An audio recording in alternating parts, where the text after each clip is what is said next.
চাওক যে আমি ইতিমধ্যে জনাইছোঁ যে বিগত এসপ্তাহে ধৰি ঢিঙৰ আন গাঁৱৰ লগতে দাঁতি কাষৰীয়া যিসমূহ অঞ্চল এই অঞ্চলত অচিন পোকৰ উপদ্ৰৱে এতিয়া নিৰ্ধাৰণ কৰিছে ঢিংবাসী ৰাইজৰ আৰু ইতিমধ্যে সকলোৱে গমেই পাইছে যে এতিয়ালৈকে কিন্তু ব্যাগম স্বাস্থ্য বিভাগৰ বিষয়া কৰ্মচাৰীসকল এই স্থানত উপস্থিত হোৱা নাই, কোনো ধৰণৰ ব্যৱস্থা গ্ৰহণ কৰা নাই, যাৰ ফলস্বৰূপে আবাল বৃদ্ধ বনিতাৰ পৰা শিশুলৈকে এই অচিন পোকৰ আক্ৰমণৰ বলি হ'বলগীয়া হৈছে।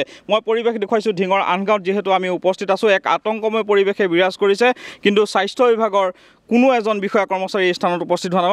মই পোনপটীয়াকৈ আপোনাৰ ওচৰলৈ আহিছোঁ, কি ক'ব? সঁচাকৈতো নিৰ্লজ্জ কথা।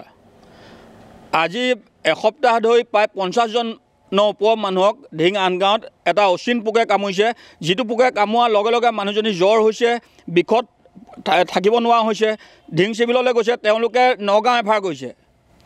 তেওঁলোকে নগাঁও এফাৰ কৰাৰ পিছতো তেওঁলোকক আমি ইমান জইণ্ট ডাইৰেক্টৰলৈকে আমি খবৰ দিছোঁ, তেওঁলোকে এতিয়ালৈকে এটা টীম পঠাব পৰা নাই। ইয়াত কি পোক ওলাইছে বা কি এনেকৈ হৈছে, কিয় হৈছে, মানুহক জানিবৰ কাৰণে এটা টীম পঠাব পৰা নাই। গতিকে আমি তেওঁলোকক ধিক্কাৰ দিছোঁ আৰু লগতে তেওঁলোকক অসমৰ মুখ্যমন্ত্ৰী মহোদয় স্বাস্থ্য বিভাগৰ দায়িত্বত আছে, তেওঁক অনুৰোধ জনাইছোঁ অতি সোনকালে এই মানুহখিনিক বচাওক। কাৰণ আমি এতিয়া যিটো গম পাইছোঁ এইটো কোনো ধৰিব নোৱাৰা পোক। এতিয়া চিকৰা বুলি কৈ আছে, চিকৰা নহয় বা উৰ নহয়, কোনো তেনেকুৱা জাতীয় পোক নহয়। এইটো পোকে কামোৱাৰ লগে লগে জেগাখিনি ওখ হৈছে, ৰঙা পৰি গৈছে আৰু লগতে মানুহৰ বিষত এসপ্তাহ 15 দিনলৈকে বিষত মই থাকিব পৰা নাই আৰু পূৰা জ্বৰ হৈ আছে। গতিকে আমি মুখ্যমন্ত্ৰী মহোদয়ক অনুৰোধ জনাইছোঁ আপোনাক অতি সোনকালে ইয়ালৈ এটা স্পেচিয়েল টীম পঠাওক আৰু এইটো কেনেকৈ পোকটো ক'ৰ পৰা আহিছে, কিয় কাৰণে হৈছে আৰু মানুহখিনিক কেনেকৈ সুৰক্ষা দিব, যি কৰিব লাগে আপুনি সকলোখিনি কৰি এই মানুহখিনিক বচাবৰ কাৰণে আমি আপোনাক অনুৰোধ জনাইছোঁ। অন্যথা ৰাইজক মৰিবৰ কাৰণে আপুনি আগবঢ়াই দিয়ক। আপুনি অসমৰ মুখ্যমন্ত্ৰী হিচাপে আপুনি তাৰ কাৰণে কি কৰিব লাগে, আপুনি স্বাস্থ্য বিভাগৰ দায়িত্বত আছে, স্বাস্থ্য বিভাগৰ দায়িত্বত থাকি আপুনি যদি এইখিনি স্বাস্থ্য বিভাগক অতি সোনকালে গুৰুত্ব সহকাৰে ল'বৰ কাৰণে আপুনি দাবী জনাবৰ কাৰণে আমি অনুৰোধ জনাইছোঁ। বিশেষকৈ আমি যদি কওঁ ৰাজ্যৰ মুখ্যমন্ত্ৰীগৰাকীয়ে দায়িত্বভাৰ গ্ৰহণ কৰাৰ পিছতে যিসমূহ বিভাগ আছে, বিভাগসমূহৰ বৰমূৰীয়াসকলক তেওঁলোকক কাৰা নিৰ্দেশ দিয়া হৈছে যে ৰাইজৰ যি সমস্যা সেই সমস্যা সমাধান কৰিব লাগে, কিন্তু মুখ্যমন্ত্ৰীৰ কেৰেপ নিৰ্দেশনাকো যে এইসকল একাংশ বিষয়াই আচলতে কেৰেপ নকৰা পৰিলক্ষিত হোৱা নাই জানো? সঁচা কথা, মুখ্যমন্ত্ৰী মহোদয়ে সদায় কৈ আছে শূন্য সহনশীলতাত কাম কৰিবলৈ তেখেতে কৈ আছে আৰু তেখেত এজন মুখ্যমন্ত্ৰী, তেওঁ সদায় ইয়াত লাগি থাকিব নোৱাৰে। গতিকে ইয়াত বৰমূৰীয়াসকলে ইয়াত ভেঙুচালি কৰিছে, ৰাইজৰ লগত খেল খেলি আছে।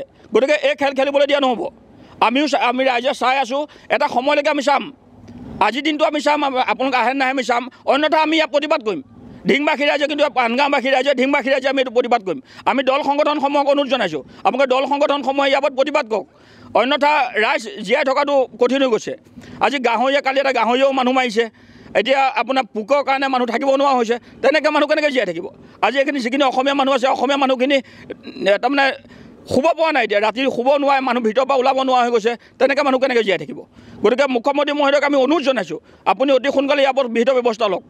যিহেতু গাঁওবাসী আছে, মই আপোনাৰ ওচৰলৈ আহিছোঁ, কি ক'ব যে এই অচিন পোকত কিন্তু আচলতে সৰু সৰু কণমানি শিশু পৰ্যন্ত আক্ৰান্ত হ'বলগীয়া হৈছে?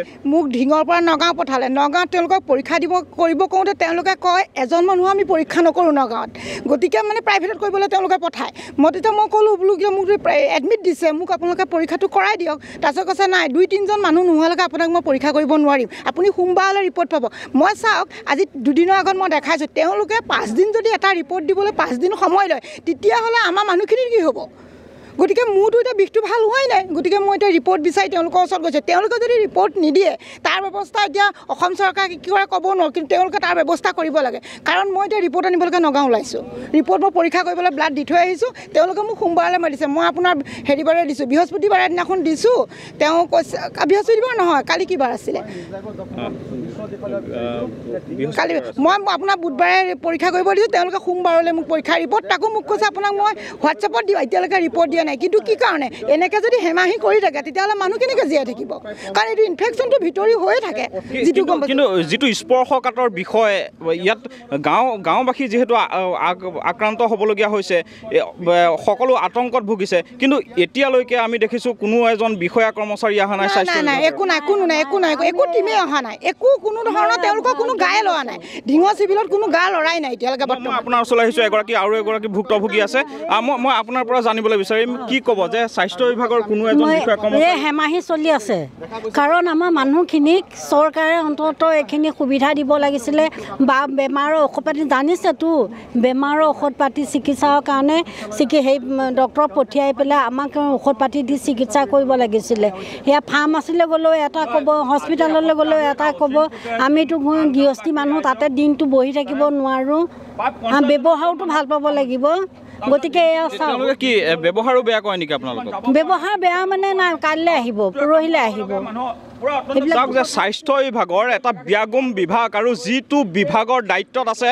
ৰাজ্যৰ মুখ্যমন্ত্ৰীগৰাকী আৰু মুখ্যমন্ত্ৰীগৰাকীৰ দায়িত্বত থকা একাংশ চিকিৎসক আৰু স্বাস্থ্যকৰ্মীৰ আচলতে কৰ্মকাণ্ডসমূহ আপোনালোকে ইতিমধ্যে গমেই পাইছে যে চাওক যে ধিং যি স্বাস্থ্য বিভাগৰ যিসকল আচলতে বিষয়া কৰ্মচাৰী আছে এই বিষয়া কৰ্মচাৰী হেমাহিৰ বাবেই এতিয়া এই ধিঙৰ যি আনগাঁও ৰাইজ বৰ্তমান সময়ত আতংকত আছে আৰু তেওঁলোকে এতিয়া প্ৰাণৰ শংকাত ভুগিবলগীয়া পৰিৱেশৰ সৃষ্টি হৈছে কাৰণ এটা গুৰুত্বপূৰ্ণ স্পৰ্শকাতৰ বিষয় কাৰণ গাঁওবাসী এতিয়া অচিন পোকৰ আক্ৰমণৰ বলি হ'বলগীয়া হৈছে তাৰ পিছতো ব্যাগুম বিভাগটোৱে কি ধৰণৰ পদক্ষেপ গ্ৰহণ কৰে সেয়া পৰৱৰ্তী সময়ত লক্ষণীয় হ'ব আমি যিহেতু প্ৰতিটো মুহূৰ্তৰ খবৰ দৰ্শকসকলক জনাই গৈছোঁ এই মুহূৰ্তটো দেখিবলৈ পোৱা গৈছে ৰাইজ আতংকত আছে কিন্তু ব্যাগুম বিভাগটোৰ বিষয়া কৰ্মচাৰীসকলৰ কিন্তু গুৰুত্ব প্ৰদান কৰা পৰিলক্ষিত হোৱা নাই